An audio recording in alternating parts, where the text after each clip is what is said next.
সুপ্রিয় দর্শক, আমি চলে আসলাম এক খামারি ভাইয়ের কাছে। আর খামারি ভাই অনেক প্রায় 2 বছর ধরে মুরগি পালতেছে।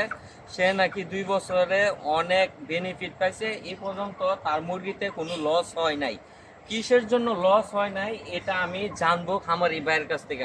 এটা হচ্ছে ভাইয়ের এই ডিস্ট্রিক্টটার নাম কি? নবীন নবীনগর, ব্রাহ্মণবাড়িয়া ডিস্ট্রিক্ট, নবীনগর থানা। এটা হচ্ছে ব্রাহ্মণবাড়িয়া ডিস্ট্রিক্ট, নবীনগর থানা। ভাই কয় বছর ধরে মুরগি পালতেছেন? 1 বছর। 1 বছর ধরে মুরগি পালতেছেন। 12টা উঠছে নিচে। 12টা উঠছে। 12টা ওটার মধ্যে কোনো লস হয়েছে আপনার? লস নাই। ফিট কোনটা চলতেছে? 71 ফিট খাওয়াচ্ছে।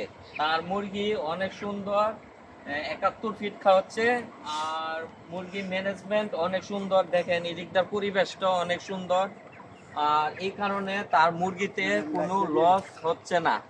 আর মুরগিতে ম্যানেজমেন্ট আপনাদের খুবই সুন্দর, এই জন্য আপনার মুরগি ভালো পারফরমেন্স, সবগুলা পাত্র লাইন বাই লাইন আছে, খাবারের পাত্র পর্যাপ্ত পরিমাণ। এজন্য আপনার মুরগিতে অনেক বেনিফিট, আপনার ম্যানেজমেন্ট খুব ভালো। চাচা, আপনার মুরগি পাইলা কি হ্যাপি, অনেক সুখী?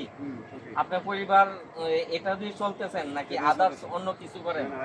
গরু, পুকুরে কি মাছ মাছ চাষ করেন? পুকুরেও মাছ চাষ করতেছে। চাচা মুরগি পালে অনেক খুশি, এই জন্য চাচাকে অনেক ধন্যবাদ। আর চাচা কি মুরগির ফার্ম কি আরো বাড়াবেন?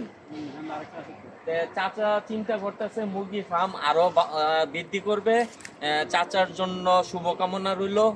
এই বলে আমি শেষ করলাম, ধন্যবাদ।